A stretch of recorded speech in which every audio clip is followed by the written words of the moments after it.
Hello again, friends. This is Tom Duncan from Greatest Movie of All Time podcast. And just to give you a precursor of what this episode is about, it is our live stream that we did on Monday, March 11th for our live stream on YouTube. So if you want the video to this, you can go to youtube.com/@ don't forget the @ symbol, GMOAT podcast. Again, youtube.com @GMOAT podcast. Otherwise, you can find us on all of our socials at GMOAT Podcast, on Instagram, X, Letterboxd, or TikTok at GMOAT Podcast.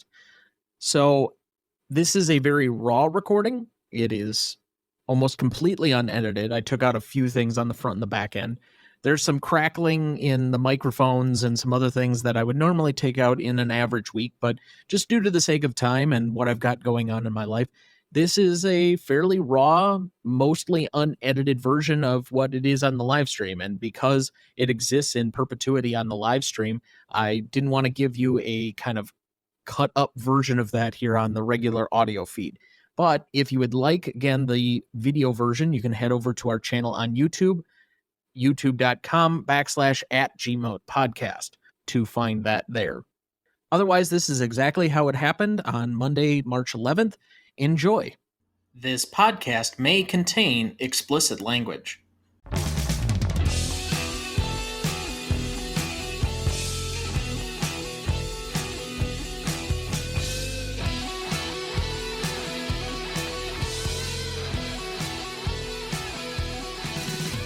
Welcome to the Greatest Movie of All Time podcast live stream post-Oscars reaction.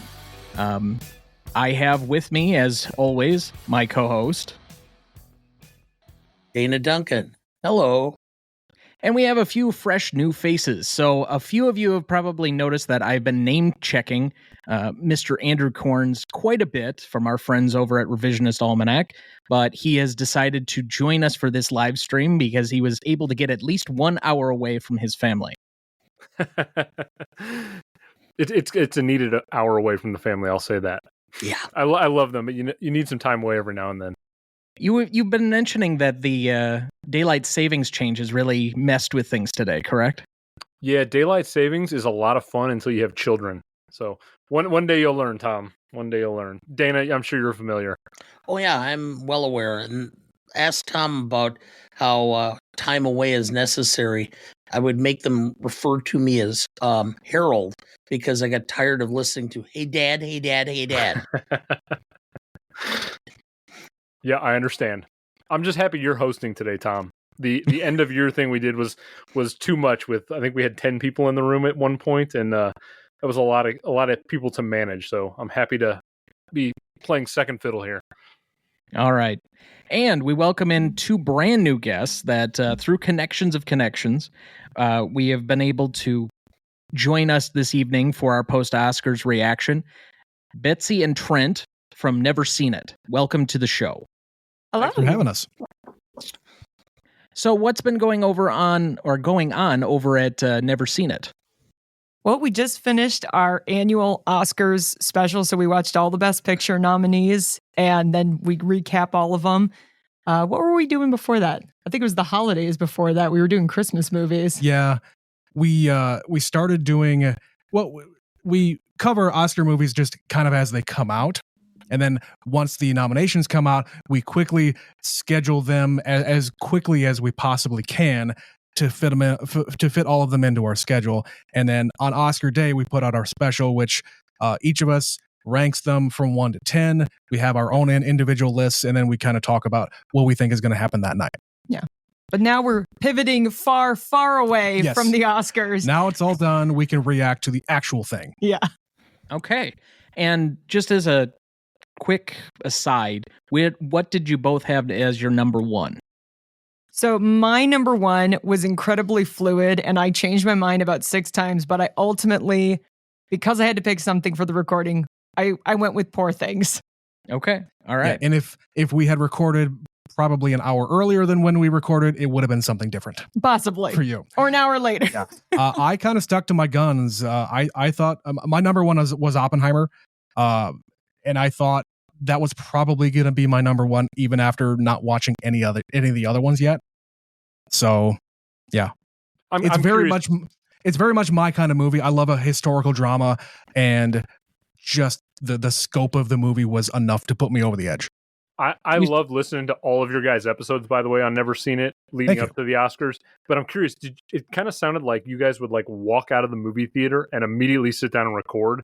Was that kind of what you did? Because everything sounded so fresh and immediate when you guys were recording. It is it is the entire impetus behind the podcast. It is a reaction podcast more than anything else.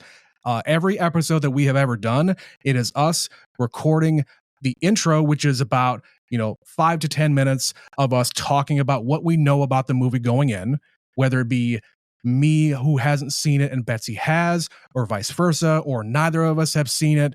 We talk about what we know about it going in. Or our misconceptions, what we think we know. Yeah. So, and then we take a break, we go watch the movie, and then immediately after seeing it, we sit down and do a reaction podcast. Yeah. Excellent. So I know Dana's and mine were both Oppenheimer, and for what it's worth, his number 10 was Poor Things. Just apparently didn't get it. No, I get it. That's a totally reasonable response. Sure. I get it, not for everyone. And Andrew, yours was Zone of Interest, right?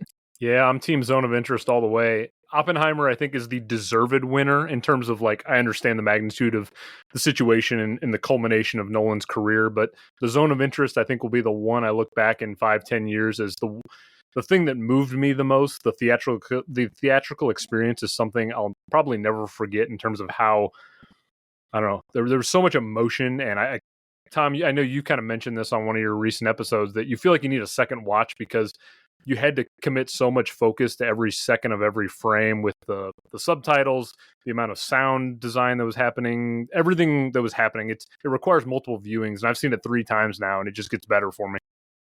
Yeah, and that's why I really kind of wanted the reaction, and it's rare that I want the reaction out of my sister and my mother, but specifically on that one because they know German, so that they didn't have to focus on the subtitles as much as the rest of us and see if that somehow changes the opinion. And I do think I didn't get my sister's reaction, and she never really responded to that, so I don't know what happened there. But my mother appreciated the film. And I think some of that is due to being able to concentrate more on the sound and the visual than the rest of us were able to do concurrently. Mm-hmm. But let's jump right into it. This was kind of a predictable Oscars for the most part. We knew, I would say, probably all of the major big awards pretty much coming in. Like, there wasn't anything that was too unpredictable except for maybe Best Actress, which for me was probably the jump off the couch moment for me. How about anybody else? Any like big surprise that you really felt was in the show? Yeah, that was the big one for me, but it was, like you said, kind of also not a surprise because you knew there was a possibility it would happen. Just all of the things leading up to awards night, I was like, well, it's been Lily. And then she won the SAG. And usually my last minute determinator is who wins the SAG, because it's the same voting populace. And she won there. So it seemed sound logic that, well, she'll probably win an Oscar. I think that's really the unique thing about this Oscars, is because everything else was pretty predictable and it went as planned. So that's really the only surprise. But in other years, that would not have been a surprise because you know who it's between. Yeah. Usually, and I think I said this on our show in part 1, we released 2 parts because it just ran long. But when the SAG has announced or awarded somebody of color at their show, it traditionally has worked against them when it comes to Oscars night. Now, with the expanded voting pace, I'm not sure if that continues to have a thing, but it worked that way with Chadwick Boseman and Anthony Hopkins a couple of years ago when we had the exact same thing. Yeah. He won the SAG award. Everybody expected him to win, including the producers of the show. And then Anthony Hopkins ends up winning. So I wonder if even with the expanded Academy, if it's still working in those ways. Honestly, I thought for the entire duration of from what I've seen, I thought Emma Stone was in like a class by herself of these 5 nominees. I can respect other people that have a different opinion, but for me, I thought she was the most deserving if we're going to just do pure acting performance. But I would have been okay with any of the three that could have very easily won. Huller, which was kind of unpredictable. It was this weird wild card because she hadn't participated in any of the precursor stuff. And then obviously Gladstone, who was kind of the semi-favorite, had kind of pushed ahead, but you didn't know exactly. So for me, it was a jump off the couch moment only from the standpoint that I didn't think that she would win, and I thought she was the most deserving. If it's just me. Yeah, I felt like I had a leg up on kind of having an idea of who was going to win because we did this massive like ballots project where we had a couple hundred people send us ballots, and so I got a pretty good idea of what I thought people were leaning towards. And even though in our project Lily won Best Actress, we did a preferential voting for all 6 categories as opposed to just Best Picture like they do at the Oscars. But Emma came up number 1 way more than Lily did, but Emma also ended up in 5th place more because that movie I think has proved more polarizing as Betsy and Dana are on opposite ends of the spectrum there. Exactly. Yeah. So I kind of had a feeling Emma was going to take it because the people who were passionate about Poor Things were really in favor of it, and Lily was just kind of, I don't know, people that didn't seem like were as strong into Lily's performance as the people who really loved Emma's. Dad, any big moments for you? Well, the Best Actress was not a jump out of the couch or off the couch moment. It was kind of like shift on the couch moment. For me, I suppose when you're 60, it's harder to jump off the couch. Yeah, well, quite frankly, the thing that was the most shocking to me was why the hell Ariana Grande came out wearing what looks like she was walking in a pile of Charmin toilet paper rolls. It's called fashion. Oh, that was so bad. Not to mention John Cena standing there virtually naked. I'm talking about eye candy. I had to ask your mother to come on in because I figured she'd enjoy it. Still had the Birkenstocks though. Yeah. Wow. Beefcake. Yeah, they're trying anything and everything they can to draw interest in the academies, or the Oscars. So I guess those were my moments that I went, okay, yeah. All right, initial reactions for you, Andrew, and this is a non-Gosling moment. We'll save that for we'll save that for another segment here. So just. Not a single category really caught me by surprise, honestly. I think there were at least 2 clear favorites in every category that I thought it was going to go one or the other. I think that there was a 3 in a row where it went makeup, hairstyle, production design, costume design, all for Poor Things. I was happy that all 3 of those went to Poor Things, and I even texted you when those 3 things happened. I said, this is a really good sign for Emma, that the people who were into Poor Things have clearly backed it. And so I felt that those, at that moment, the 1, 2, 3 for Poor Things, that Emma was ultimately going to take it. And I'm happy because I think that film deserves recognition. I think Yorgos did a lot of interesting, creative things. So I guess I didn't really leap off the couch, but I was very happy for Poor Things, which I think you and I have talked about as like 2nd degree level of feminism compared to Barbie. I think it just does a lot of cool stuff for the female perspective. So happy for Poor Things in general for the night. Yeah, when we were doing our Poor Things episode, we do a recap of all of the Oscar, all the categories it's nominated for. And as Betsy was reading them off, I said, man, you're reading all these off, and I cannot think of any one of them that you could say, oh no, there's no chance in hell that that's going to win that. Right. It all had a chance. Yep. And I will say that it has followed a pattern of this decade so far where there's one that kind of sweeps a lot of the technical or below the line categories. Yeah. Oppenheimer and this kind of split in some of those degrees, but last year it was All Quiet on the Western Front, and we had Dune do that a couple of years ago where it swept a lot of the below the line categories. So it's not unusual that we have 2 films that kind of dominate the night, one with all the below the line and one above the line, so to say. And we got a lot of that with Oppenheimer, obviously winning 4 of the top 6. But I still think it was rather predictable. We kind of knew by the time we were going into last night that American Fiction was probably going to win screenplay. We kind of knew that Anatomy of a Fall was going to probably win original screenplay. We knew the 2 supporting categories. We kind of had a fairly good idea that actor was going to go to Murphy, but there was still a slight outside chance. We knew Oppenheimer and Nolan were basically a virtual lock. It was just kind of some of the other categories. One that I was really happy about because I thought it was a little bit of a toss-up, but it was kind of the one that I really wanted to win was Last Repair Shop in the short category. Yes. I really loved that film. Like, I have nothing against Andrew's pick. It was my number 2 was Barber of Little Rock. But for me, when I got to Last Repair Shop, that to me was the one that probably moved me the most. So a lot of things that I expected, but I still thought it was a really good night, just overall. If there was one real surprise to me that I was very happy about, I thought for sure Oppenheimer was going to win sound design just because it was winning everything. And so when Zone won, I was ecstatic because, as I've already said, like the Zone of Interest just moved me in a way. And the sound design in that film is something so unique that nothing's ever done before. So it was nice to see it get recognized, where I thought Oppenheimer was a fantastic sound design, but I don't think it did anything that the Zone didn't do better.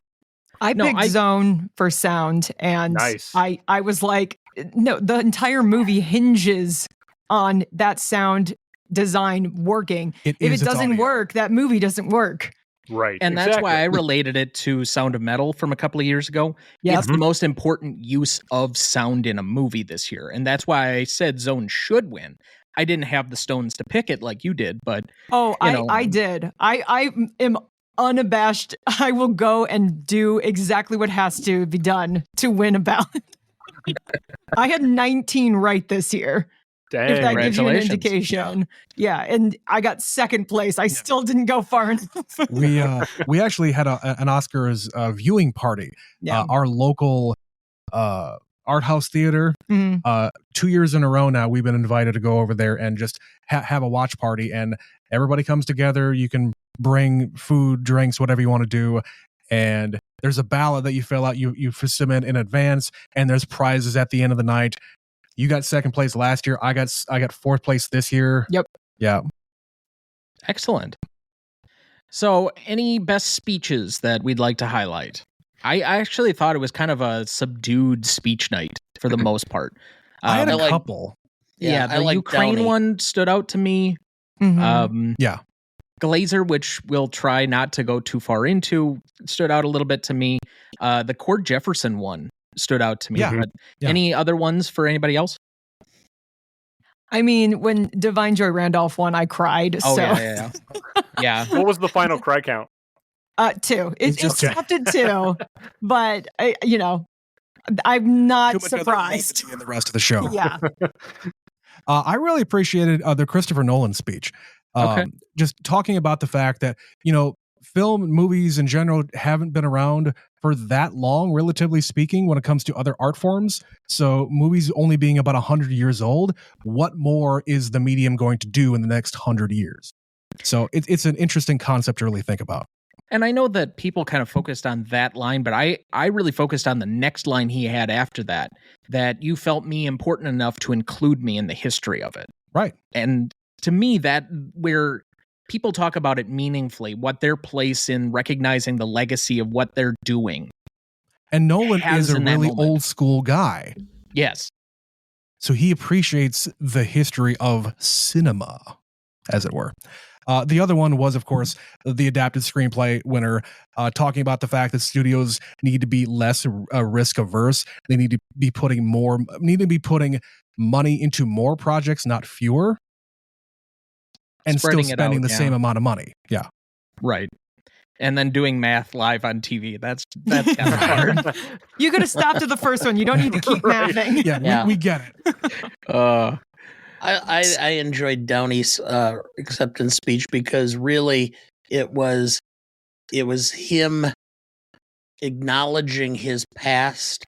I mean, it's a redemption speech. Yeah. It's like, I've had this long, tortured existence, and now I'm back and I'm on top. And then he turns to his wife and points out that she's primarily responsible for it. And I thought it was a very sweet moment. I don't think people really grasp exactly what he was talking about as much as I did, simply because I've followed his career and followed his circumstances. I mean, he regularly goes and thanks this judge who threw him in prison. because he's like, if you wouldn't have done that, I probably would have died of an OD. Yeah, it would have been a huge loss if he had not got his life turned around. And when he says it's his wife who keeps him in line, like she has saved him in many, many, many ways, which is why she's always the first one that gets recognition for him having any kind of a career at this point. Well, the veterinarian comment kind of struck me as odd until he brought it back around. And then I'm like, oh, okay, that's what you meant. But he is now the first and only SNL cast member to have an Academy Award. Oh, wow. Adam Sandler's still coming for one. Today, an obscure trivia. If I had to pull out a couple of speeches real quick, I'll say I'm not going to go deep into Glazer, but I think that I was surprised that there was such a backlash. I just kind of caught it in the last couple hours. I mean, I guess I'm not surprised with the way social media is, but if there's anybody who's going to give a speech that has a little bit of heaviness to it, it's obviously going to be a guy who just made a really heavy movie and that, kind of pushed, talking about things that they're a little uncomfortable in this day and age. Yeah. So I didn't have a problem with Glazer saying what he said. I didn't find it hugely controversial at the time personally. But the other one that really I was happy to see was I was so worried about Cillian Murphy, knowing how nervous he is, and he doesn't like to be, in the spotlight on the stage. Even in some of the past speeches, he looked really uncomfortable up there. And I was like, okay, is he going to be able to put himself together for this big one? I thought he did a really nice job. You could tell it mattered to him as, sort of validation for a long, really strong career. So it was nice to see Cillian get up there and kind of feel comfortable in his skin when on this awards tour, he has not sort of looked to want to be in the spotlight. So I also will point out Emma Stone's was very moving as well, just from her sheer reaction and the rawness of what she was kind of going through in that moment. I think it capped off exactly what I felt when her announcement was read. So to me, that was a standout moment in the episode. She genuinely looks surprised. Oh, yeah. Clearly. She wanted Lily to win. Like, these two have bonded hard over this awards season. And nobody can fake that. Like, she gets really awkward in interviews. You can tell the difference between Emma Stone acting and Emma Stone being Emma Stone. And that was Emma Stone freaking out about her dress being broken, and she couldn't think about anything else. And I mean, with her level of power in Hollywood as a producer, it wouldn't surprise me if she cast Lily in something. Oh yeah, something prominent soon. And did anyone else catch online today the group hug between the two of them and Sandra Hüller? Yeah, no, I didn't see it. It was. They had a big group hug. That's cool. It was beautiful. Nice. Yeah. So at least it's not too controversial where, the Bette Davis days would come back. No, the people who are mad about what happened last night are all of the people online just going, she was robbed. It shouldn't have happened. It's a voting game. Like, it's all about your publicists. They're not the ones out there campaigning. Your publicists, the producers, your people are the ones out there doing all the things to get you votes. That's how this works. I have something I wanted to raise, which is, how many here think that the Academy basically was looking for an opportunity to give Wes Anderson an Academy so that they wouldn't have to deal with him again? I mean, maybe to some extent. They didn't have to deal with him last night. Oh, yeah, or Wes Anderson just thought, okay, maybe if I go over to this other category, they'll have to give one to me. And he stacked the deck with 5 shorts this year. Right. Yeah. He's like, I don't want to make a whole movie. I'll make 5 little movies, and then maybe I'll get double nominated. And quite frankly, I can understand why it was given to him, considering the cast and everything about it. But I thought Red, White, and Blue was by far the best live action short in the category. I didn't get around to. And these are the ones that are the biggest blind. These are the ones that are the biggest blind spots for us. Yeah. Just getting access to all the shorts and finding the time to get all of that. So I applaud everybody who's able to fit that many movies in. I know one guy here said he got through, I think, 49 of the nominated movies this year. And I'm just like, wow, that's a lot of movies. I think Tom got all of them by the end. I got all 53. Yes. Nice. I don't know how, but I got all 53. Yeah, that guy we know got one of them that morning. Yeah. Because it came to Netflix that day. Yeah. Okay. That makes 39 for me. 36 for you. 36. Okay. I would like to use this platform to like get on a soapbox and say, how have we not at this point? How has the Academy not found a way to release all of the live action shorts and the animated shorts on a website like a few days before so we can see these things? You know, like I understand like leaving them in theatrical places long enough to like let people purchase tickets to see them, but at some point you got to release them to the public. They have the studio or the like Oscars Academy portal so that everybody who's an Academy member can watch it on a streaming service. So why don't you charge $15 for all the film bros and make a bunch of money for the shorts and all these other projects that wouldn't otherwise get stuff? Yeah, I mean, my local independent theater has, my theater here in town has like you can buy a pass and see all of the particular category shorts or whatever. But if you're in a spot that's really rural where like you guys are at Betsy and Trent, I can't imagine it's easy to get like your local theater to do that. So, I don't know. I think they have started showing them more recently. Same thing, the local kind of art theater, they had them this year.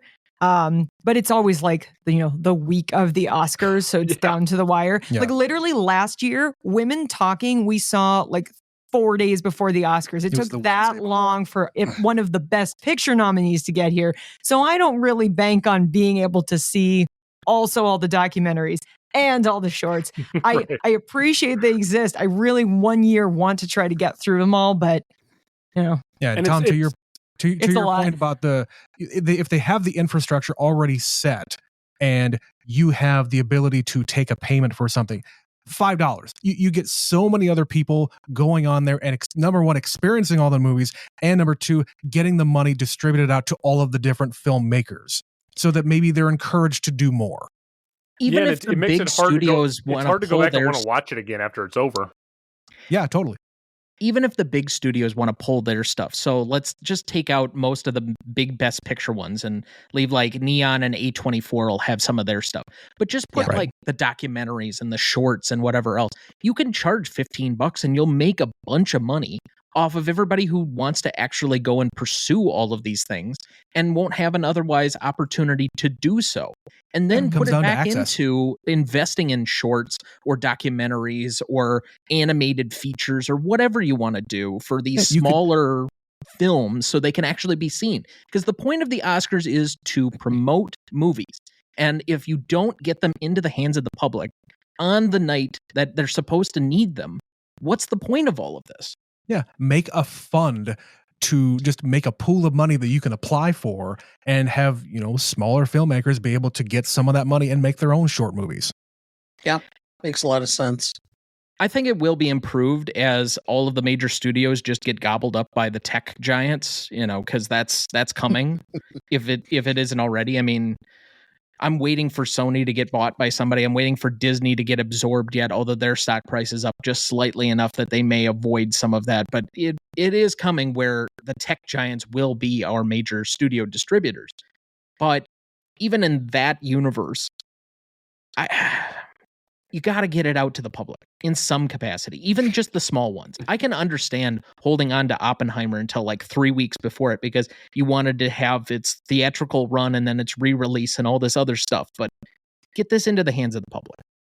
And like the Oppenheimer movie kind of went the same cycle as most movies do. Like they have a really long run in the theater. Then you have, like nowadays, it is the digital rental release. Then it's digital purchase release, then digital rental, then the 4K, then the Blu-ray, then the DVD, and then it goes to streaming and everything else. That was kind of the standard way of doing things. But these days, that time period is very much shortened. Like some of these movies came out in December, and they're already out on just regular streaming services. That window has really, really shrunk. Right. Well, it's just to the point where I started asking people that I know, friends and casual people, and the number of people who said, well, I think I saw Barbie or I saw Oppenheimer, and that's all I've seen. Yep. And they haven't seen any of the shorts. They haven't seen any of the animated. They haven't seen half or more, 75% of the Best Picture nominees.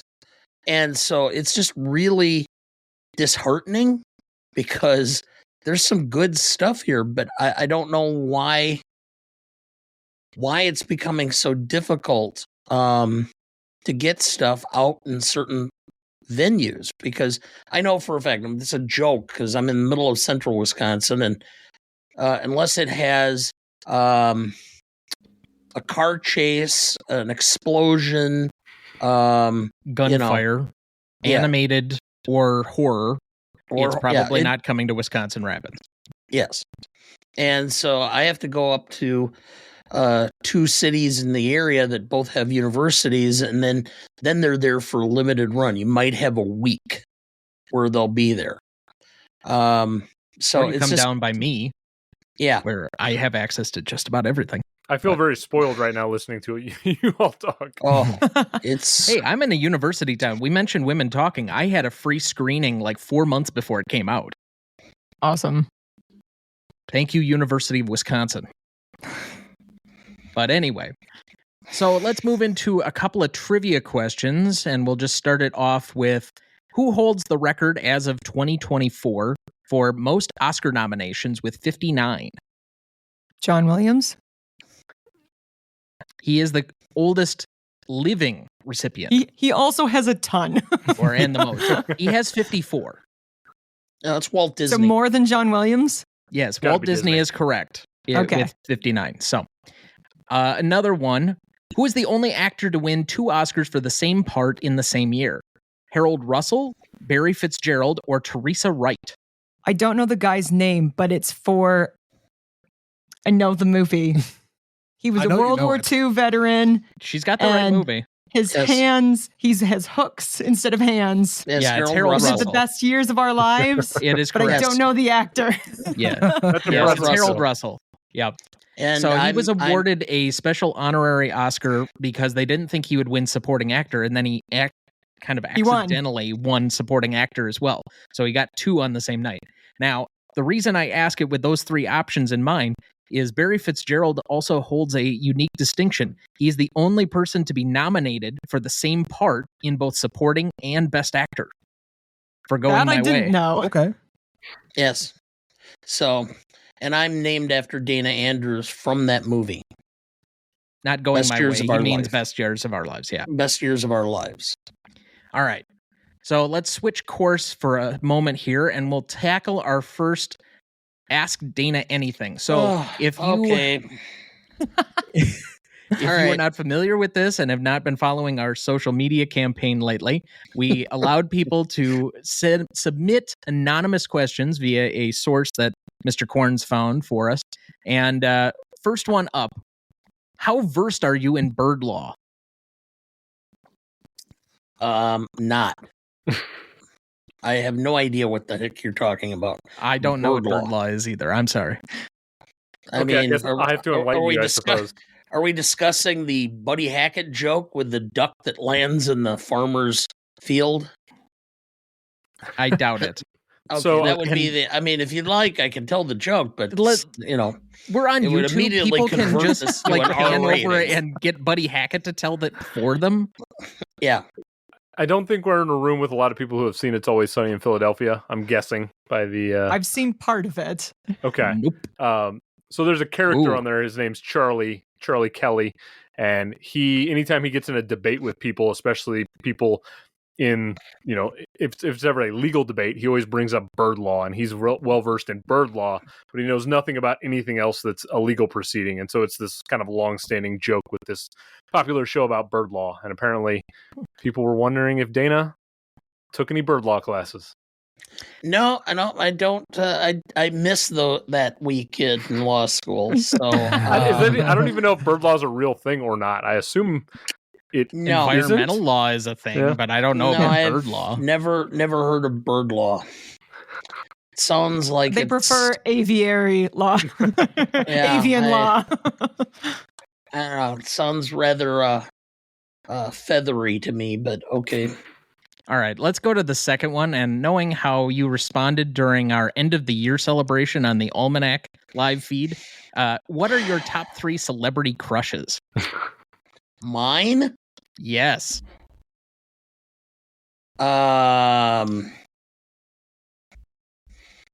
Oh boy. ScarJo. Mm-hmm. Okay. Good choice. I'm like, I mean, to quote Barney Stinson, ScarJo's got to have a lot of daddy issues if she's in that many Woody Allen films. oh, crazy. Gosling. We're getting to it. No, that's okay. I mean, I can He respect comes- how he handsome and comes charismatic he close, is but, without wanting to, procreate. My with him. wife and I were debating which one of us was going to leave the other for Gosling last night. So Okay, well, I think we know where we're going with that segment. oh, I'm drawing a blank. Now she doesn't even act anymore. All she does is like run her baby or her diaper Are company. we talking Goop? No, No. No, Oh, you're thinking of Jessica Alba. Jessica Alba. Yes. That's a deep pull at this point. Yeah, I know. And boy, Well, let's give you a second to think about the Barbra third one. Streisand. And really, I Barbra would have not Streisand, guessed all right. Babs. Okay. well, That's- she's still looking pretty good for almost 80. So okay. All right. Before I move on too much further here. No. I'll change that. Dolly Parton. All right. If I'm I gonna go accept that. old, I'm gonna go older woman. I'm gonna go Dolly. Fair enough. All right. Then, Adam, have you actually joined the stream? Are you there? Because we can't see you. No? Okay. Can you hear me? I don't know. Interesting. All right. Now, My internet is failing. Oh, Can yes. you hear Now me? we can there hear he you. is. Okay, yeah, my internet is once again Yes, failing. we can hear you. If you, Yes. Betsy and Trent, if you thought you were in a remote part of the country, my colleague has you beat. Oh, Yeah, I guarantee. Yeah, we're not He is in remote. the We're here. Northwoods of We are Maine. quite urban, but Okay. All right. So I'm you actually gonna came log just out in and go time on- as I'm about yeah. to ask Andrew about. Okay. You tried to talk Well, you to know him, what? he had to now flee. now you see what I have to work with. live demo, folks. Yeah. Live demo. Oh, you gotta love it. All right. So the moment we've been waiting for the last half an hour. As I mentioned to Mr. Corns, I think I might need a digital poncho for this one, but I described it last night as the best single performance of a song at the Oscars ever. Mr. Corns, I'm just Ken. Okay. Take it away. All right. I didn't think that anything could top last year. I was fully on board the RRR, not to. I mean, I was jamming that thing for like 6 months, and I was ecstatic when those guys got to do that, big show, song and dance and everything. So I was like, okay, I'm gonna die a happy person. I got to see not to. Then this year, Barbie drops. We get Gosling, who, as my co-host who has just joined can attest to. I'm on the Gosling bandwagon. I've been there for a long time. I think he's just a ridiculously talented person, actor, everything about him. So when I saw I'm Just Ken get nominated, I was like, we have to get a Ryan Gosling performance. And of course we did. And he crushed it. Should be no surprise to anyone, really. I mean, he stole the show last night. He turned the place into a concert, really. And, there were all sorts of like throwbacks to, Marilyn Monroe and all these great moments throughout history. He's got Slash up there. Mark Ronson's on stage. He's got the crowd interacting. He has the little connection with Emma from La La Land there at the end. I mean, there's just so much in that performance. I think I've watched it like 10 times at this point. It's just going to be on repeat for me for a long, long time. Had a blast. Oh, it will now live rent-free in my head for the rest of time. Like I have invested so much headspace to I'm Just Ken. I was literally this afternoon just like aimlessly wandering, muttering I'm Just Ken to myself. Why? I don't know. It's a part of me now. So last night, Go ahead. last night I'm waiting since all since last summer. I'm like, it has to be nominated for an Academy Award. And it did. He has to perform it at the Oscars. And then he does this. And I'm like, I can die happy now. It's exactly what I wanted. My reaction to that whole thing is they did it. They pulled it off, and it was as big as they could have possibly made it. I was a little worried that okay, he agreed to do this really late in the process. Maybe they didn't have enough time to do it real big, but they did it. And we're all better for it. Yeah, an article came out earlier today that said they've actually been planning it for months, kind of secretly and covertly. I'm sure. And, he released like a Christmas version of I'm Just Ken. Yeah. And, I mean, he's been working it for a while, so I'm like, yeah. The guy doesn't put out 4 remix versions at Christmas if he doesn't secretly want to do the Oscars. He's just a big tease is what he is. And just the way it started with Margot laughing, and then like even Billie Eilish right behind him was like cracking up. Like it could not have been more perfect, start to finish. I disagree. There is one thing that could have made it more perfect. If we got Dance the Night Away right before it. If you put those back to back and had Dua Lipa do it and then do I'm Just Ken following it, now we're talking. I mean, Dua should have been nominated too, but you can only Dua, get we're not going to nominate you, but hey, do you want to perform for us? Right. Like Dance It wouldn't Monkey? be the first time they have had a song that was not nominated be performed at the Oscars because they were like, oops, we forgot about Bruno is really, really popular. Let's make them sing it. I do feel kind of bad for like John Baptiste, who clearly got cut short, and a couple of the other songs were cut short, so we could give Gosling all this time, but like it was worth it. They didn't need to go long. You're fine. Just to show what I have to put up with, I had to explain in the middle of this who Slash was to your mother. That's not surprising. And I'm older than her. Okay, but she's always been out of touch with culture. Yeah, I thought Gosling was fantastic. He was great, and the theater kid in me was geeking out. And one subtle thing about his performance, because I watched it a few times today too. The thing that separates for me the great performers from like Pantheon performers is how they interact with the mic stand and what you do with the mic and mic stand. And it's a very quick moment in his performance, but the way he handles the mic stand in those like 10 seconds is unbelievable. And that like to me, because that can go very wrong. If you are not 100% prepared and 100% confident in what you're doing, you fuck up the mic stand, the show is over. So it's like that kid was on the Mickey Mouse Club or something. I think it's a Canadian influence, in part. I mean, I think showman. Yes, I think between he and Ryan Reynolds, the two of them both being Canadian, it's got to be in the water.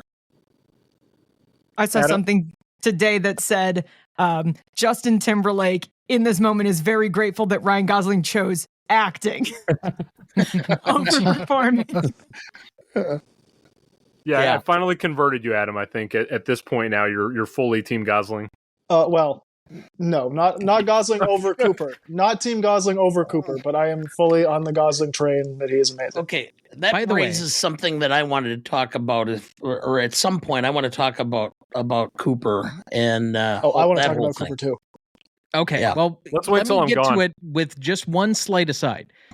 I thought one of the better moments of last night happened after the Oscars when Cooper did a cameo on Abbott Elementary and did his rocket voice in like live action.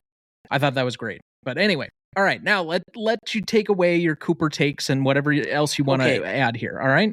At what point in time does Bradley turn to mom and go, "You're just bad luck"? Because he keeps getting shut out. And, I could just picture Cooper being such that he'd go, "Well, it's not my fault, so it must be you, Mom." Take a hike. Yikes. Tough. Yeah. I think how they treat Bradley Cooper is sickening. And last night I was sickened. This guy works so hard and is such a goddamn good actor, and he doesn't need to win. That's fine if he doesn't win. But they trot him out there every year. They put him front and center because they know he's one of the biggest stars they have, and they know they're going to get something out of him. But they just refuse to recognize him. And not only that, they make fun of him for wanting to be recognized. I think it was so exploitative last night and sickening. Hey, sit down right in front so we can have a star in the screen at all times. But you don't get to win though. Like you don't get anything out of us. We just get it out of you. He's getting the full Leo treatment right now. Like Leo had to go through that thing for like a decade where he was front and center every time. You thought he was going to get the win. Never happened for way too long. How about Hitchcock? I mean, after he wins it for his first American film, he goes on forever. So it's just going to be Brad's got his whole, lifetime achievement award Oscar sitting and waiting for him at some point in time. That would piss me off. He better not win that. I said to somebody last night, they always say, this is their second win after there are this many nominations. By the time he gets one, it's like, this is Bradley's first win and his 73rd nomination. Well, he's going to have to go some to beat Glenn Close. Yeah. I think she's only been nominated 8 now that I know about it. Well, 7 one or 8, short of yeah. Susan Lucci. Well, that For was an like Emmy. 49 or something. Yeah. That was just asinine. Well, he's 0 for 12 now, so he's But Diane Warren's Got a lot. 15 and 0 or 0 and 15, excuse me, and she's shown up to every single one of those. So if we're really going to talk about somebody being discredited, boy, she's I not don't sitting know. front and center in every shot of the show. That's because I don't know what she actually looks like. I still don't I know can what she promise looks you, like. Diane Warren is not front and center at the Oscars. I feel confident. Did you in saying see a that. woman wearing a flame coat yesterday? Then you saw her. Okay. I don't remember that at all. It Yeah, might during- have happened. But, During the Cheetos song, they showed her in the audience. Great song, well, by I the mean, way. that makes... Yeah, I actually liked the No, it is song. But okay. All I right. have a friend who has a very big beef with Diane Warren. They're like, she could write a song about turd, and they will nominate it for an Oscar at this point. That's how it felt like with John Williams getting the nom for Yeah. Indiana Jones. It was Yeah. like, come on now, you're just giving it to him. It's the same stuff. They're trying to catch him up to Walt Disney. Right. Right. Quick, Give him before another he's one. too old. Give him another one before he croaks.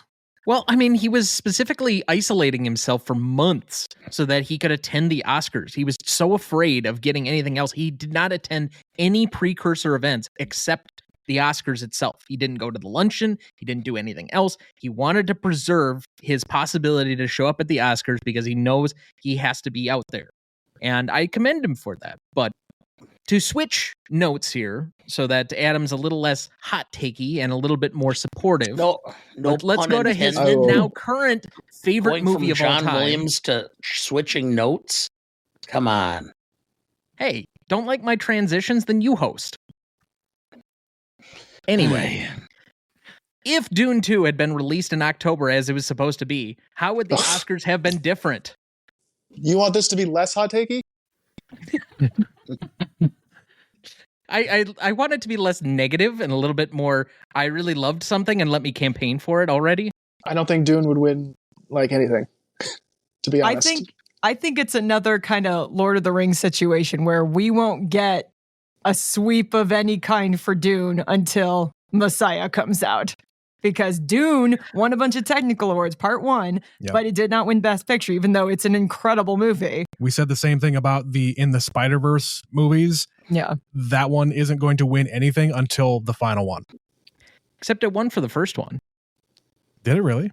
Yeah, But that it one won was Best more of a- Animated in 17. Yeah, that one was more of a standalone story. This one ends Yeah, at such a cliffhanger where it's Yeah. designed to be didn't a know- continuation. I didn't know it was going to be such a hit. Yeah. And I don't think Into the Spider-Verse got Best Picture nominated, unless I'm mistaken. No. But I No, feel- it didn't get I Best feel Picture certain nominated. the third one will get Best Picture nominated. I feel pretty confident about that. Yeah, I let's hope also so. think that it's more likely that Spider-Man 3, well, Spider-Verse 3, I suppose I should say, because there is a Yeah. Spider-Man 3 that's disappointing, but that has more opportunity for me to actually pay off than the expectations we're going to have for Dune 3, because as we've noted for any of the book fans, Messiah is not nearly as engaging of a story as the original book. It starts first to one isn't decline either, for most but- people, and I just have a hard time thinking that he's going to hit quite the same highs that he did out of this one when we have a much more complex Godfather Part 2 type character in the lead, where Timmy's got to, see that. I just don't think it would have beaten Oppenheimer. I think it would. Another year it could win. It could win this year. I just don't think it would have beaten Oppenheimer because of Nolan. It But would have would it maybe have at snaked least- away some technical awards. Well, I'm just even I don't thinking know. Oppenheimer's been the front runner for 8 months without any hiccup at all. And the only thing that it really lost in the end was one of the screenplay awards, where they're like, sound. well, we can't give it to Nolan 3 times. Yeah, but sound was kind of deserved. Like, I can understand that one. But Downey was basically the favorite throughout. Murphy was running head and head with Giamatti and ended up pulling out at the end. Nolan's been basically best director for 8 months, and Oppenheimer was basically the front runner for best picture for 8 months. At least if Dune had come out, I think there would have been a much bigger conversation, and I think the ratings would have been even higher. Well, yeah. I mean, maybe Dune wins cinematography, maybe, but not much else. I think maybe it wins visual effects is probably the only way it's getting an Oscar this year. But I think it was actually pretty smart of them to postpone Dune a little bit. Obviously, the release window is not the greatest in terms of people's, people don't like to remember things that happened 9 months ago when we get around to next Oscar cycle or whatever. So I don't love Dune 2's chances of winning Best Picture as much as I think it's a really great movie. But unlike Return of the King, which sort of kind of like continued the trajectory of, it didn't like do anything super disruptive in terms of the story. Dune Messiah is really freaking weird, and it gets really kind of, people are not going to be happy with the end result of the story arc for some of these characters, and I think it's going to be a little too polarizing and divisive for some people. So I don't know if Dune Messiah is going to be the Return of the King and like sweep everything, because it's going to piss some people off. So I'm actually kind of hoping Dune 2 gets some love this year. I have faith in Denny. Oh, me too, for sure. And I think that Warner's like is going to be pushing that one hard. Because I don't know how much on the rest of their schedule they're going to have to really nominate for something of this level. Get out of here. Yeah, well, okay. I think Denny's gonna. I think he's going to get his due for either Cleopatra, which he's going to be doing in the next couple of films. Oh, wow. Yeah. Yeah. I mean, people love Cleopatra and that kind of style of film, and if Denis Villeneuve's doing it, it's going to be pretty epic. So I think he's going to get some nominations there. He's doing this other science fiction film called Rendezvous with Rama, which is a really big, heady thing, kind of Space Odyssey like. So I think Denis is going to get his love in other areas, and Dune, unfortunately, is probably going to get passed over a little bit. Who do they have? They have anybody cast for Cleopatra yet? No, I don't even think he's really gotten too far into the script writing. I thought it was Zendaya. I think it's Zendaya. Oh, wow. Oh, yeah, I think you're right. That makes sense.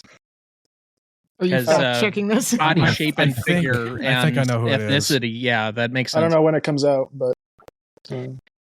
All right. Another trivia question here. What film won the most Oscars without winning Best Picture? Do we Star get Wars, choice? The King and I, or Cabaret?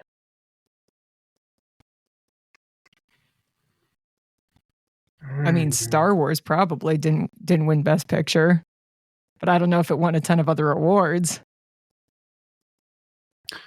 I don't feel Anybody like Star else? Wars. I don't feel like Star Wars got a lot of technical love at the time. Maybe I could be way wrong. They didn't have a lot of technical awards back then. Yeah, I'm gonna go Thelma and Cabaret. Louise. It's Cabaret. Cabaret won 10 without winning Best Picture. It even won Okay. director Surprised away you from didn't say that. Coppola, but The Godfather won Best Picture. In my Fair. opinion, the right choice, but because life is not a cabaret. It's just not. Yeah. All right. Who received a Best Actor nomination for portraying a person who was also nominated for Best Actor? Tom Cruise, Robert Downey Jr., or Dustin Hoffman? Robert Downey Jr. Robbie Downey Jr. For Chaplin. Chaplin. So, all right. We have another Ask Dana Anything here. Okay. You love these, apparently. Yeah. Which torture method would work better on you? A marathon of Pauly Shore or Tom Green movies? Oh, Pauly Shore, definitely. At least Tom Green is just plain, at times, boring. Pauly Shore is just grating. I mean, he is the most untalented waste of humanity. If his Tell us how you mother really feel. didn't run the Wow. frickin' comedy shop, he would have absolutely no career. He would be cleaning toilets in some casino someplace. thank you for speaking the truth. Oh, I'm going to make Trent watch Son-in-Law someday because guess what? It takes place in South Dakota, which is where we live, and it is full of mistakes. It is not at all. It I is not almost- right. I almost last year for our bad movie bet for the Oscars chose either Biodome or Encino Man for him, just knowing how bad he would take either one of those. It didn't end up winning for me, so it doesn't really matter. I think I ended up choosing Freddy Got Fingered, thinking Tom Green would be just awful for him. But speaking of the bad movie bet, Dad, can I take my victory lap now? Yeah, well, you've kind of had to walk in shame for the last 2 years, so go ahead. I not this year. Not this year, my friend. Oh, it was sweet. I audibly leapt out of my seat that I didn't have to watch a Nicolas Cage movie and Left Behind because he could present a great Oscar, but he can't act for shit. Yeah. Anyway, so what great choice do you have to partake in this year for content on our feed? I don't even remember because I had come on. I had so thought that this was not going to happen again.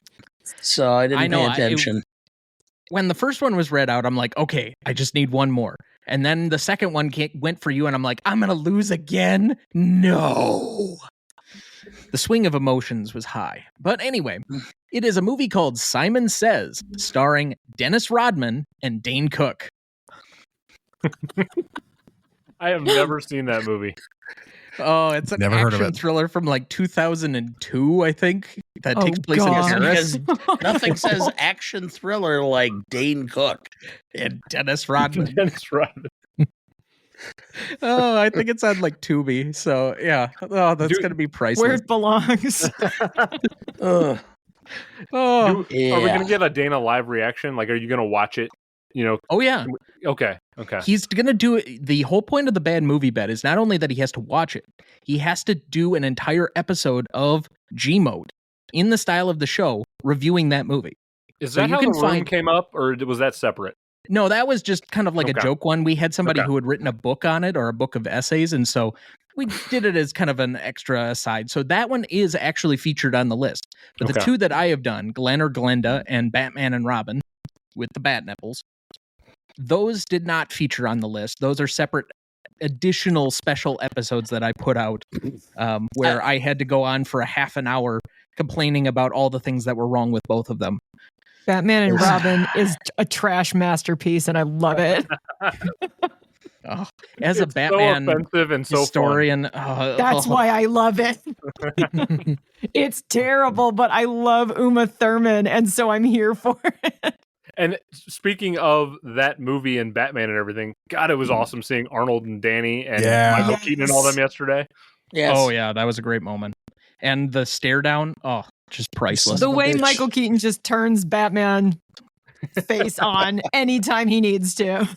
I mean, Keaton is not my Batman, but more Keaton. Just anytime more Keaton. I'm down for it. So, all right. I think Andrew's going to be pretty close to having to leave us. So before he does, I'd like to just allow you guys some space, share what you guys have going on Rev Almanac. Do we have anything going on, Adam? I don't know. Yeah, I mean, we just have the 1954 pod came out. Good episode. Did I want to die watching movies that old? We'll see. You got to listen to find out. It was a good Yeah. episode. It was Yeah, definitely so- a good episode. Some very surprising picks from a few people, mostly your guests. Yes, yeah. So we had an award-winning author, VP Morris. She was awesome. Just got done recording our 4th episode with Grant over at Best Picture Cast. It's going to be on the year 2011. The artist famously won that year. You'll have to find out start of April if Adam and I and Grant thought the artist deserved the win. We'll find out. And then we've also got 1981 coming up, Chariots of Fire.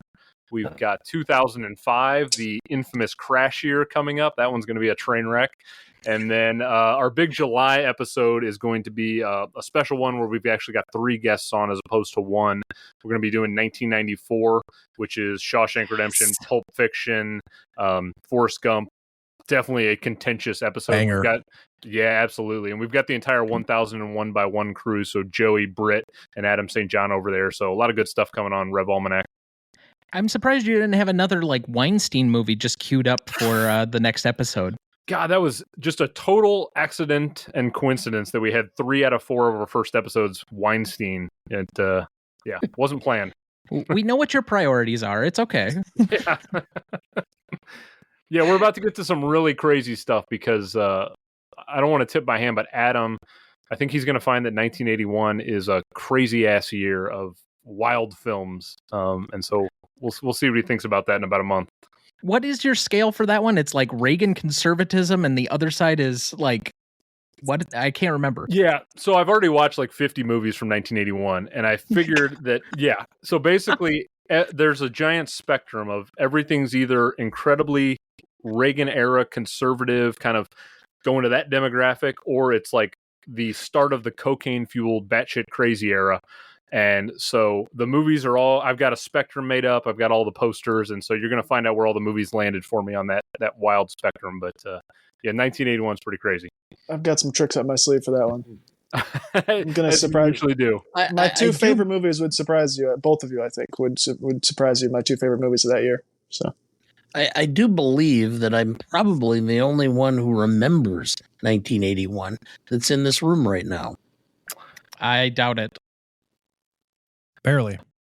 84 and 85 for us. Yeah. 85. Like, we weren't around for it, but we are aware it existed. Oh yeah. Okay. Yeah, kind of like the, yeah. There's lots of things that existed that you don't want to remember, and 1981 was one for me. So, anyway, having been through that era, you guys, I don't know if you could really understand exactly what it was. No, but we can try and capture it the best that we can. It's not like living right now is any real treat either. And really quickly, Betsy, Trent, if we ever are able to get you on the Rev Almanac show with us in the future, I hope that you both pick a year way back in time just to really make Adam twist and turn. And, he hates old movies, so pick something Define way back. Old movie. If you tell me 1997, I'm going to reach to the computer and slap you. No. Hey, Adam. Anything before 1980 is old to me. Yeah. So How would you define? barometer. How would you define? What's classic Disney to you?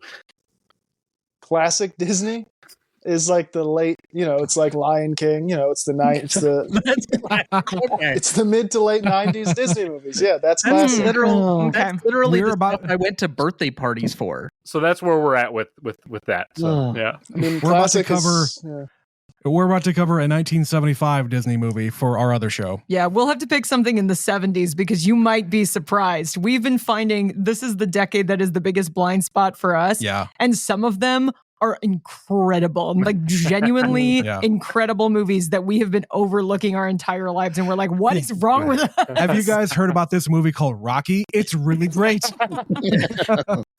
So I don't know Adam, how I we're just going have to do to our ask top this question. 1970s episode in a few months. It's I have to going to ask be this nuts. question: Do you have the beard to prove you can shave? Because you're just such a child at times. I think it's more of a not wanting to shave, more of a laziness Okay. aspect. All right. No, I mean, well, yeah, I am young. I was born in the December of '95, so Yeah, Oh my he's a God. we're talking 20 years before I was born. Movies. That's kind of old. And if you shave your I have- beard, you turn like 12 years old, right? Very Yeah, he's so young, he's not even a millennial. very young. Well, I am a millennial, but Only I barely. still You have are. shirts in my closet older than you. I'm sure you do. I think you need to clean out your closet. That's just not good. Oh, man. I'm sure I have stuff older than me. Yeah, yeah. So, Andrew, if you need to go, you can be excused at any time. I just wanted to get some of that in there, and we look forward to any of your upcoming episodes. I know you're on 2 times with us this coming year, so got some good to big ones. have you. Your first time officially on the main feed. Yes, thanks so much. Good seeing you guys, Betsy, Trent. Pleasure meeting you face to face, and we'll keep up on social media for sure. Yeah, good to meet you. All right, see ya. All right. So one of my next big projects here, I put out an annual Oscars Best Picture rankings, and I add the one that just won Best Picture. So I will publish that live right now. And for anybody that is either watching the stream or watching this afterwards, it is available on RonnieDuncanStudios.com/GMOAT podcast. And I have a new overall number 1, which I don't think will surprise my dad. But until I started really thinking about it, it wouldn't have been one that I had necessarily number one. It was my number 3 last year, but it is leapt to the top. And that is Schindler's List. I have that as my new overall number 1. Nice. I also divided them into separate categories this year for the first time. Usually I had just ranked them 1 to, I guess, now 97. I recognize that there were 2 Oscar winners the first year for Best Picture, and I don't care if no one else does. I do, so that means there are 97, not 96. But first category is the all-time classics. I have 15 in that category, and we've covered a bunch of them already on GMOAT, but we should be through them, or for the majority, except for 2 of them, by the end of next season. The next section is Great Movies, which has 16 to 28. I have my personal favorites, which is probably the longest section on the list. Probably ones that in most people's list would not be this high, but they are on mine. I have 29 to 52. Then I have Aggressively Fine, to borrow a term from one Joey R. from Best Picture Cast, describing Naiad. 53 to 67. Then I have The Bad, 68 to 78. I have Dull and Bloated, 79 to 92. And the last 5 ranked films on the list, I couldn't call them like dull or boring or bloated or anything else. It was because they actively anger me. There are 5 Best Picture winners out there that actively anger me when I watch them. And I have had the same last film on my list for all the years that I've been putting this out. So 3 straight years, All the King's Men has been absolutely dead last. Broderick Crawford in that one, just, it annoys me to no end. But any other guesses on what else is in the bottom 5 there? Everything Ever All at Once. No, that was my pick to win last year, so that falls in Greatest my personal show favorites. on earth. No, The Greatest Show on Earth just barely misses it. It's Dull and Bloated. It's at 92. Crash? Nope. Crash got into The Bad, I believe. Yes, it's number 78. Tom Jones? Tom Jones is in there at number 95. We also had Cavalcade, Chariots of Fire, and Cimarron. Oh, Cimarron. Yeah, Most Cimarron is my overacted second to film last. I've ever watched. Yeah, it's pretty bad. So, but you can check that out there live. Any other thoughts or questions? For what it's worth, more recent winners to be on the list. I already have Parasite in the all-time classics, so that's in the top 15. It is the most recent film to be that high. I have Moonlight at number 18. I have Oppenheimer, maybe with some recency bias, at number 19 starting out right now. And I think the next closest one are in the personal favorites category. I have The Departed at 29, Spotlight at 30, Lord of the Rings at 31, and Everything Everywhere All at Once at 34. I know Adam just definitely will not agree with me on that one, but that's why it's in the personal favorites category. Everything's stupid. All the never friggin' sucks. That's what that is. You just don't like hot dog fingers. I don't get it. No, the butt plug movie should not have won Best Picture. No. But Also, you really feel. Drive-Away Dolls looking great based on the criteria of Everything Ever All at Once. Drive-Away Dolls, my pick to win this year's Best Picture. It's got a lot of butt plugs in that fucking stupid film too. All right. We ready for our last Ask Dana Anything? Okay. Again, this was asked anonymously, so I have no idea who this is from. When are we going to see each other again? It's been so long. I'm not sure. I don't know. Oh, I enjoyed that one. Yeah. All right. Let's see here. What's another good one? For which movie did Steven Spielberg receive his first Best Director nomination? Jaws, Close Encounters of the Third Kind, or Raiders of the Lost Ark?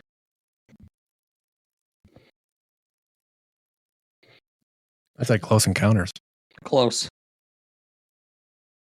Anyone else? Jaws. No. He famously was not nominated for Jaws in 75, in the year where we had... Yeah, I know. It's supposed to be a trick question. But Close Encounters was his first actual nomination. All right. Then, let's see here. We'll find something else. For which movie did Henry Mancini not win an Oscar for Best Original Song? and these are all from consecutive years in the 60s.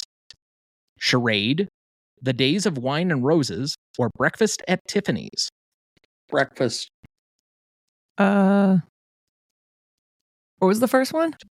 Charade. Charade. One of her favorite movies. Adam? The other one, not Charade or Breakfast. He's going to pick go the with The third. Days of Wine and Roses, just to Sure. be different. Never heard of Dad, it. how did you not get Moon River won Best Original Song? I just thought it was too obvious. Oh, no, it is Charade. It Yeah, was that's literally one of my favorite movies of all time, so I better have gotten that right. the best Hitchcock film not made by Hitchcock. Yes, it is exactly. Walter All right. Matthau was the heavy. At the 2015 Oscars, I guess it's 26, I don't remember. While introducing Idina Menzel for Let It Go, what did John Travolta mistakenly Adele say? Dazeem. All right, I don't even have to read. Dazeem. All right.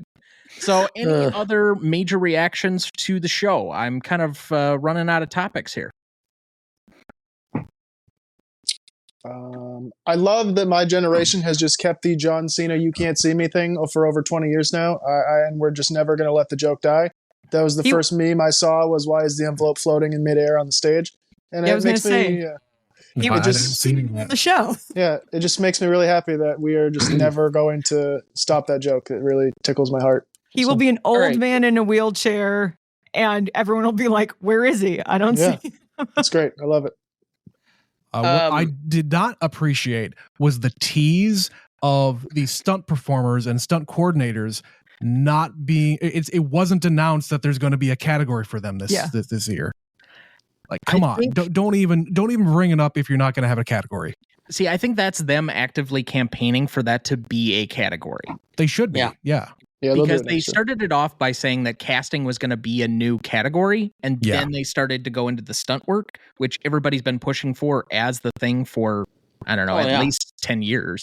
So, if not more. And it should be in there. But I would also say, how do you divide that? Is it best stunt coordinator? Is it best individual stunt work?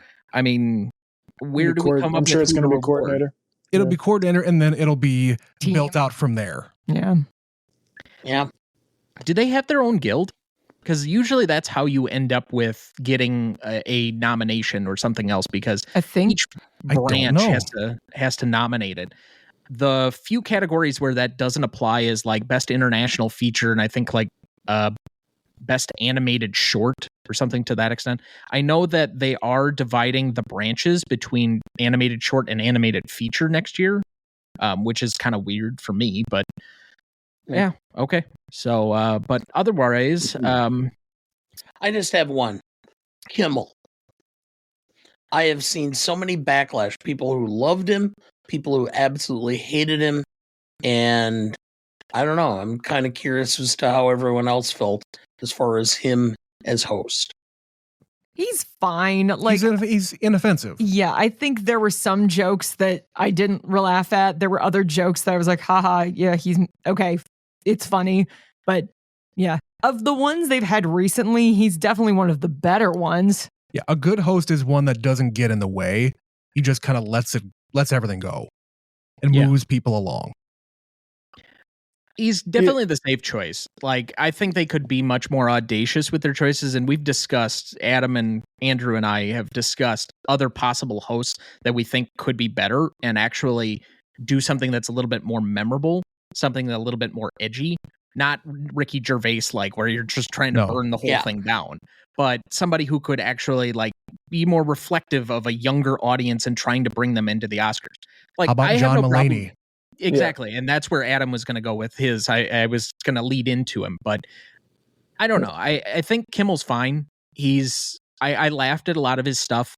I don't find him to be taking up or chewing a lot of scenery. I thought his monologue was fine. They had some good bits, but at the end, he's just kind of the safe pick. But, you know, he's still going to necessitate the mean tweet or mean, what is it, truth near the end. Yeah. Well, and that was the question I had, which is, why would you bring Mulaney out at that point in time, if not for the fact that you're thinking about him as a future host? Yeah, it was his audition. I mean, I would bet my life he's going to host the Oscars next year. Yeah, he was given a really long segment there too, longer than any other like intro to a category guy. Well, how long do you need to explain the plot of an entire movie?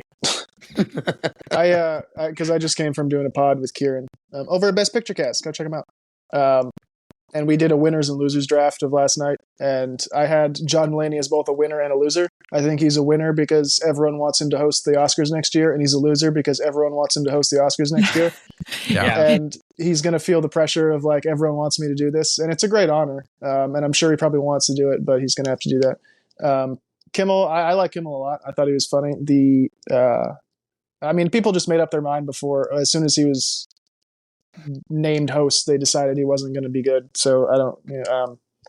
But I think the only jokes that I didn't like were the RDJ jokes, the drug things. I think that type of stuff should be. Yeah. I think those jokes should be made if RDJ makes them. Like if the person that they're about with stuff like that makes them, then I think they're totally fair game. But I don't love going after people for that. But at the same time, whatever. Also with that, if you're going to be trying to court a very younger audience, that younger audience who only knows Robert Downey Jr. as Iron Man has no idea of what his past is. So the jokes just go over their head. True. But the forwarding your mail during Killers of the Flower Moon, I almost fell off the chair laughing. That was so funny. Oh my God. Like I thought he was good. Yeah, I didn't mind it, but again, me, I'd like Mulaney. I think I'd suggested Gaffigan could be a really good host because he'd be quirky and a little bit different, not necessarily edgy. I think Bill Burr could be a very good host, even though he'd burn the place down. Yeah, no. That would be the last Oscar ceremony there is if Bill Burr is hosting. Oh, no. Seth MacFarlane, for all the things that he did, and we saw your boobs, and that didn't burn the Oscars down? If he hosts as Ted, that is a fucking show. That I'm animated bear with a bow tie. That's all you see of him. Yeah, it wouldn't happen unless Universal got the rights to the Oscars. Right now they're at Disney, so that's not unbelievable. Give it like a year. They'll all buy each other out. It'll be fine. They'll figure it out. All those comedians though would be better hosts, like funny wise. Obviously, I think Kimmel's a very good host to like hosting a show, but I agree that like Mulaney would be much better, just ratings wise. And what he did at the Governor's Award, I think, was like highly entertaining. Probably a better monologue just overall. But I think he also didn't have to fill quite as much space, and he could focus or narrow his focus a lot more on the 3 recipients for the Governor's Ball than what Kimmel was doing, where he's got to like crowd work a little bit. So it's a tougher job, and I don't think he's going to have a problem doing it. And given the demographics that they're moving into, they have to move off of Kimmel. I don't think he wants to do it again. 4 times, I think 2 was enough for him, but after the slap, they needed somebody with some like consistency, and the safe choice was the guy to go with. Now you have to transition it into somebody else. I think we've got a couple of Oscars past the slap, so we can kind of move on a little bit and be a little bit more edgy without people feeling like somebody's going to walk up on stage and punch them. I was kind of sorry that he didn't carry on last year's joke, which is at the end, have the tally. So now he goes 2, because last year was like years without major calamity, and he put the 1 down and then walked off stage. So and then I'm like 2. He should have erased it. Oh my God. Yeah, I mean, Al, it does not seem well. Well, I had to explain. That was another thing I had to explain to your mother about, which is when they're making the joke about, well, Al Pacino's here. He was able to get a babysitter. And I'm like, huh? And I'm like, well, Al Pacino's involved in a big paternity action right now. Who would have sex with him right now? Yeah. Well, I'm sure a lot of people. He's Al Pacino. I'm sure a lot of people. I think the Oscars needs to get away from getting all of the extremely geriatric stars to come out to present the final award, because hey, there was that one year where who was it? Warren Beatty that screwed it the up. The La La Land thing. Yeah, it was Warren Beatty and Faye Dunaway. Right. Yeah. Let's made the get somebody else in there. I made the suggestion, instead of 50-year anniversaries, do it 25. So next year, have Russell Crowe do it for Gladiator. Sure. Yeah. Sure. Yeah. So it's at least like within living memory of people who are actually watching the show. Yeah, I did enjoy though the whole thing with the multiple best actor nominees and Yeah. I thought that was cool. Yeah, they brought that back. Which is why they probably needed the extra hour. But I like that format. It's a nice way to remind you that this is a tribute to movies, and these are all people who love movies and Also- have been honored at this event. Yeah. And also, this is actors voting for other actors. Yeah. Yes. I wished we would have gotten a little bit more like clip packages with some of that, Yes. especially because we actually ended on time for once. But Way okay. early. It was less than 3.5 hours. Usually it's 4. Do we think that Pacino just skipped a final clip package and just opened the envelope and said, "Let's go home"? No, actually, that was No. getting passed around on Variety, and Corns had texted that to us that they intentionally cut short reading the actual nominees because they thought they were going to run over time. So Mhm. he Oh. was Well, they just play them supposed to throughout the whole offer night. They Yes. right. They did Yeah. the same He was thing with just Song. supposed to open the Yeah. envelope. Yeah, I don't know. I don't blame him for that. I blame him for being an idiot and fucking just up being the only old. words you have to say. The Oscar Right. goes to. It's not hard. It's 4 They words. need to bring back the winner is. I'm sorry. It's Someone time. did it. Somebody presented an award, and I distinctly heard someone say, "The winner is." Mm. I don't know who it was. I can't remember, but Because the Oscar goes to is a vestige from what is supposedly the most disastrous Oscars of all time from '89. That was something they changed because they didn't want to be too controversial with the winner as opposed to the Oscar. I think after Will Smith, that's out the window. Yeah, I don't think that, Tori. the part that I thought was the worst part of the entire evening was the In Memoriam. I was It was terrible. a section we do on each one of our shows where we recognize all of it to pull down the 5-person or the 5 like screen things, pillars or whatever it is, and show a few of them just like really quickly and then end on that just like word cloud of names. I thought was Mhm. offensive. I can understand giving a little bit more clout and maybe like a scene to each one of the people that like we're actually going to recognize and know what their work is, but you're supposed to be recognizing these people for their contributions to the industry as a whole over many years. And okay, if only the people in the room know who this person is, fine, but give them their 10 seconds of notoriety for all the work that they did to build this stupid industry. And their and families. instead we get some weird dance number with the Step Brothers song. I just Yeah, no, and it didn't work. It's not just them; it's their families, because the families at times had to make sacrifices for the work they were doing because they were gone long hours or they were on set and whatever, and for days, weeks, months, And so this is an opportunity for you to honor their memory and to honor their families, and you can't even get that right. It just seems like it gets worse year after year. Yeah, I don't know. It doesn't feel like it should be that hard, and they had been getting it right. So why continue to reinvent the wheel? because it's a different producer every single year, and everybody thinks their idea is better. And, it could be a reaction to, hey, you forgot this person, you forgot this person. It's always that. This person didn't get that much time. And I can see it either way. But I can also see how, you're kind of cheapening these people's careers. Their memory. Yeah. On a similar note, how did they miss the Saltburn joke when John Cena was naked? What are they doing? How did we not have a Murder on the Dance Floor song maybe over the speakers? Maybe John Cena says, "I'm not Barry Keoghan. I don't know what you want from me." Something. What are we doing? Who is writing these jokes that didn't have that? Kimmel could have made that joke. Yeah, anybody, like, what are we doing? Yeah. And I'm sure that it would have been on like a rotation of jokes, so I can't understand why that wasn't at least something that they could have written in advance and put in a roulette wheel, essentially. I do have to say a little bit of a spoiler warning for that one because Dana has yet to see it, partially because I'm like, Dad, Dana, maybe this come on. isn't the film for you. Yes, it is. Come on. Yes, He didn't it is. like Come on. Poor It's the most Things, viral so, you movie know. of the year. Well, okay. Well, I hated Poor Things. This is not. This is Listen. no Poor Things. We also haven't seen it, but I also understand Yeah. exactly what you're talking about because I am on the internet and I'm not stupid. Like I know what happens in Saltburn. And we're not that sensitive about spoilers. No. Other than All right. Barbenheimer, Saltburn has got to be the most talked about movie online, I think, this year. Yeah, It's it's up. divisive, Madam Web? and you know what? I'm here for it. Yeah. I Dana, mean, watch Madam it. Web got, what, 3 jokes last night? Well, that's not last year. At but least yeah. 2, yeah. Yes, Madam Web took some drive-bys. That was bad. And by Spider-Ham, too. I don't know how that's going to work.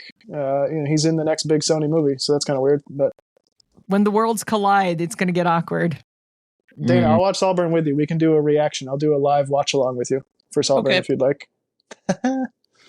If you want to really have fun, I'll fly out to Wisconsin. I don't give a shit. I'll watch it with you. no, if you really want to have fun, we can have my wife sit in with us. Oh, God. More the merrier. I don't care. She's not my mom. I don't care. She'd be getting up about 15 minutes in going, I don't know what this shit No. is. But Oh, I'm no. not gonna be It sitting doesn't really through get, this." like, weird until about halfway Like, through. When it it's gets to bad. the vampires. Yeah, Give it at that's- least 45 Okay. minutes. Yeah. The 45 minutes you'll need because it doesn't get weird until the vampire scene, and then it gets off the rails. It goes off the rails the last 10 minutes. It's like, what is happening? When I watched everything last year with her, every 10 minutes it was her getting up and going, I'm not going to finish watching this. I said, fine. Same. And then she's like, no, I've already got this much time in it. I'll sit through it. And then she'd sit, and then about 10 minutes later, same thing. And that the entire film was like that. And I'm like, That's right. told you not to watch it with me. I was just going to watch it. Well, I wanted to watch it. Okay, fine.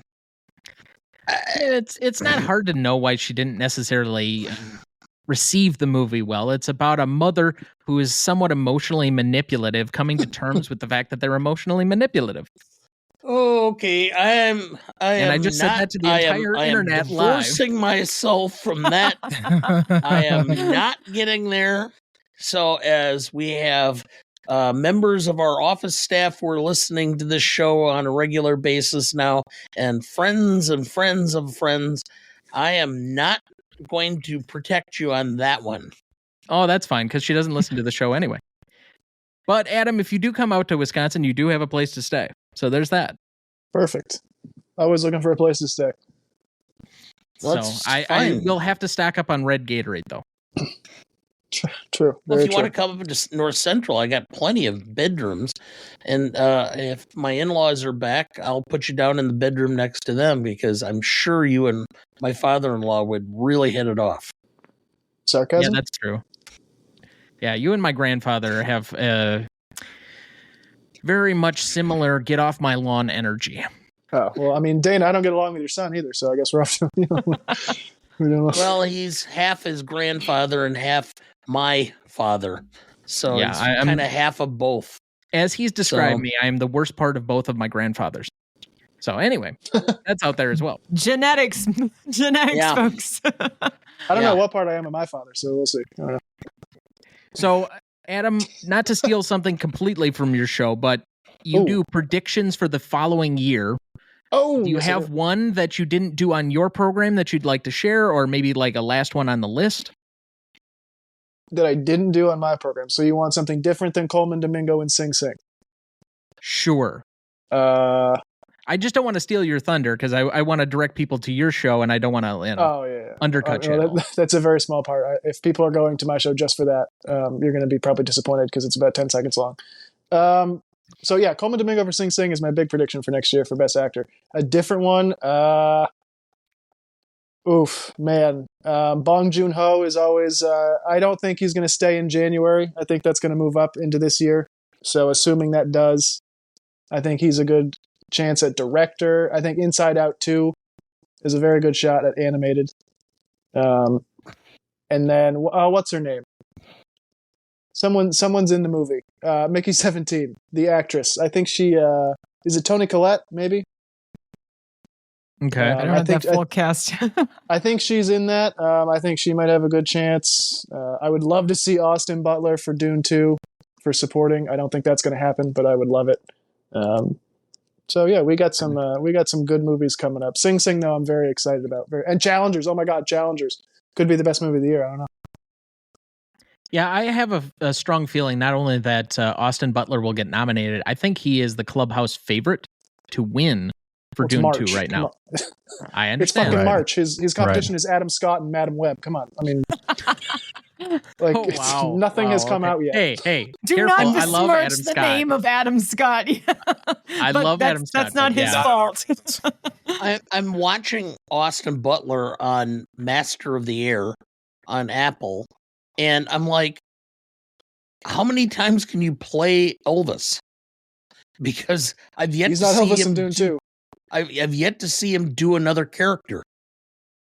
Watch All right. Dune 2 then. He's So I'm going to make a I haven't weird, seen it yet. bold prediction, but I'm going to put out John Watt for Best Director for a nomination for a film that is a psychological thriller called Wolves, starring George Clooney and Brad Pitt. because So I mean, I'm gonna put my stamp on that one right now. I'm probably gonna regret it, but sure, why not? I know damn well Yorgos will be nominated because the world just hates me, and I'm gonna have to continue to deal with this guy. So he'll get it. Where are you planning on putting your stamp, Tom? I mean, is this going to be a tramp stamp? You want me to put a tramp stamp on a director? I mean, well, no, you were putting not the that good with stamp on it. needles. I'm just fine manipulation with my fingers is not great. I'm not a sewer or don't know. Cerise Ronan too. I think she's got 2 movies coming out this year. She could be a big player. That's one of Dana's favorites, Saoirse. Yeah. Yep. No, that's another one of the best actresses not to win an Oscar yet. Like somehow, as much as I like the Jennifer Lawrence win at the time, everything since then has just kind of degraded it. Including last night where she was in a hostage video. I was impressed they got her back. Oof, yeah. Yeah. So anyway, Adam, what do we have coming up on the circuit verse in the next couple of months? The streaming circuit? Yes. Yes. Do I get that in the wrong next- every time? About every time. Yeah. It's Yeah, okay. No. Next couple months. consistency is great there, Tom. Well, As long as it's consistently wrong. If you were wrong and inconsistent, that would be bad. But as long as you're consistently telling them the wrong thing, we're good. yeah, okay. So the next couple months, we got Age of Ultron coming out on our crossover podcast. Yes, that is the beginning next of MCU April. one up. Correct.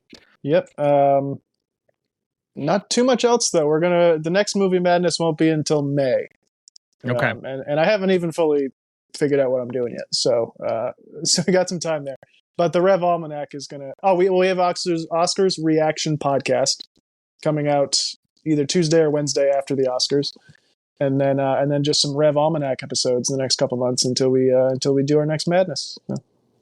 Sounds good. And we're still on for Spielberg Madness later this fall? Yes, yeah, recording in October, releasing in November. Yes, And, that'll be a fun one. We're doing all 35 of his movies on the bracket, right? No, we are not. No. It's 33. 2 will be cut. How do you cut 2? Well, the committee meets, and the committee will decide what films get in and what films don't. The committee giveth, and the committee taketh away. May the odds be ever in your favor. I'm We're still gonna going to watch probably- all 35.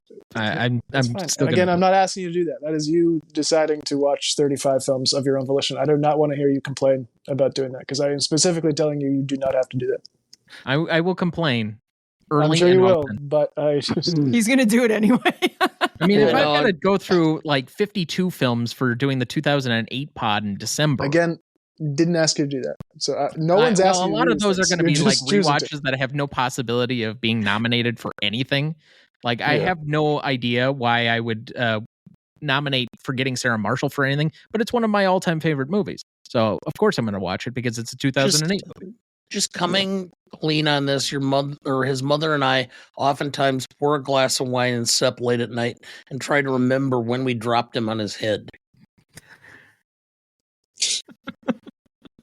Dana, do you think you're going to be able to agree with Tom on any picks in the madness, yet alone every single pick? Because we can't move on until you both agree. So, how long do you think that podcast is going to go? I don't know. It's 32 matchups, so that's a lot.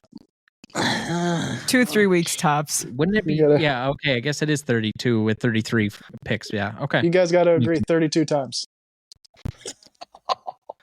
Oh, well, I think does there will the be word somewhere. perpetuity mean anything? Yeah, I think there will have to be a tiebreaker method in that because I'll probably be coming the to a tiebreaker. consensus on a few of those might be hard. Like I don't think in the early parts of the bracket we're gonna have a lot of disagreement, but when we get to like settling between Saving Private Ryan and Jaws and Raiders and Schindler's and etc., it's gonna be some really big fights.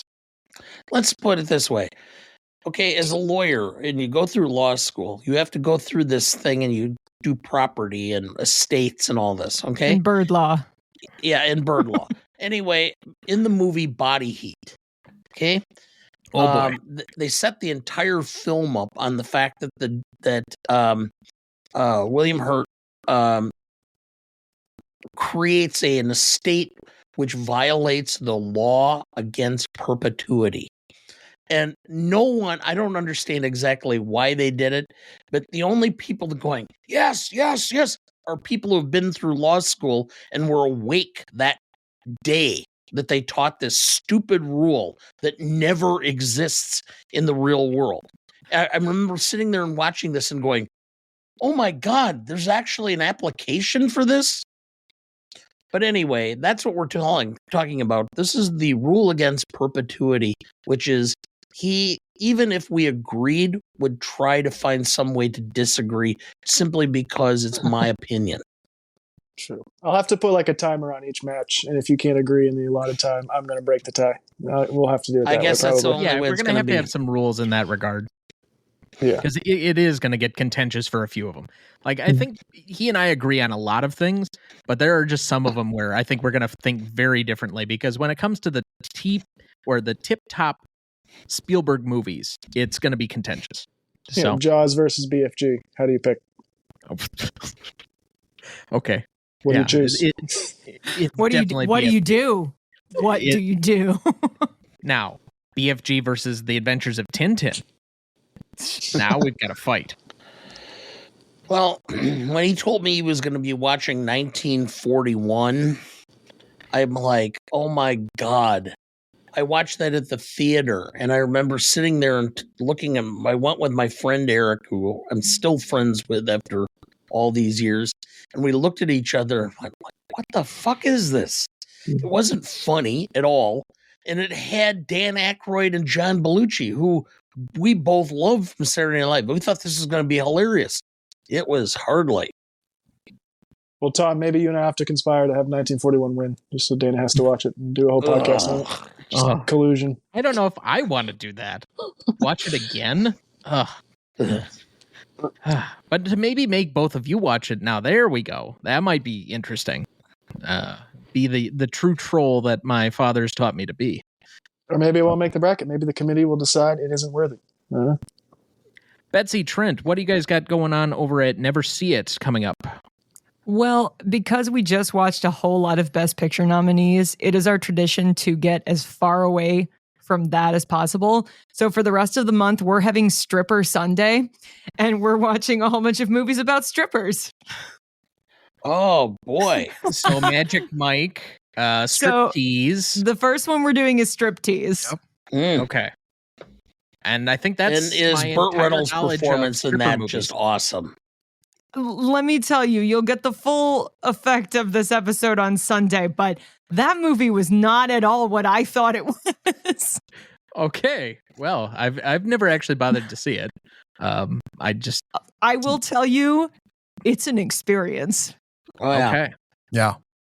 I'm feeling watch along Showgirls? with Adam. We watched Showgirls a couple years ago, so alas, we already did that one. Yep. But Okay. we've got The Full Monty and Hustlers. They're Interesting. going to be the other ones. Okay. All right. Yeah, I can buy into that. Cool. Dad, our next couple of episodes are Laugh Riots. We have The Diary of Anne Frank coming this next week. Or, well, excuse me. It Happened One Night is releasing on Wednesday, but the week after, so a week from this coming Wednesday, is The Diary of Anne Frank. And then we have The Passion of the Christ. It's two films with big chuckles throughout. A laugh riot. Yeah. And then we're revisiting a film that Adam has yet to see, The Godfather. True. Still haven't seen it. Someone else in this group has never seen The Godfather. At this point, I just avoid it to piss everyone off. Because everyone's like, you have to watch it. I'm like, well, I don't have to. I mean, like, have the that conversation instinct too. The more you're told you have to, the less you want to. Yeah. I know. Yeah. And that's why I told Corns to cut it out when he was trying to really get on your case today about not watching Shawshank. Yeah. Well, that one I'm watching soon. So You'll see it when you see it. Yeah. I Yeah. actually he has saw to do it for the Shawshank. 1994 poet. I'm one of the 10 people who saw Shawshank at the theater. Yeah, but you missed the opening 10 minutes. Yeah, I know, because we had babysitter issues. And So we does couldn't anybody get to the know what theater the on time. actual first 10 minutes of the movie are? You catch it about like 20 minutes in every time. Because that's how it's been seen by the majority of people for 40 years, 30 On cable. 30 years. Yeah. Yeah. Really, you could cut the first part off and no one would notice because they talk about it throughout the rest of it and you get enough feeling for it. I didn't even realize there was anything before it until I sat down and started watching it from the beginning once. Just circumcise it right off. Wow. Okay. Just the tip. All right. Take the top off. With that, Yeah. Yeah. Okay. But it's been fun with all of you. Adam, thank you for joining us partway. I know that you had your own things to record tonight, but we appreciate you popping in. And Betsy and Trent, great to meet you. First time guests on the show. And thank you very much. Before we go, just standard, where can everybody find you on your socials? For Adam, social pronouns. Yes, and, your social pronouns. Yeah, make sure that everybody can follow your stuff. Yeah, you can follow me at Streamin Circuit. That's streaming circuit without the G on streaming. So Streamin Circuit, and also at Rev Almanac. All right, perfect. And Betsy and Trent? Yeah, you can find us on Twitter, neverseenit_pod. All of our personal tags will be in the description of that account. Of course, Never Seen It podcast with Betsy and Trent on all podcast services worldwide. Perfect. And if you want to submit more Ask Dana Anything questions, that is on at GMOAT podcast on all of your socials, and now including Letterboxd and TikTok and YouTube and all of those other places. And if you want to submit them to Dana directly, you can slide into his DMs on X or Instagram, I think at Dana W. Duncan. So, Yes. that might be an interesting. And also on TikTok, for that matter, if you want to follow me and message me directly. Yeah. Bring your eggplant emojis. So that is a great place to cut it. This has been very fun for our first attempt at a live stream, and I think I will try and throw this up on the audio feed.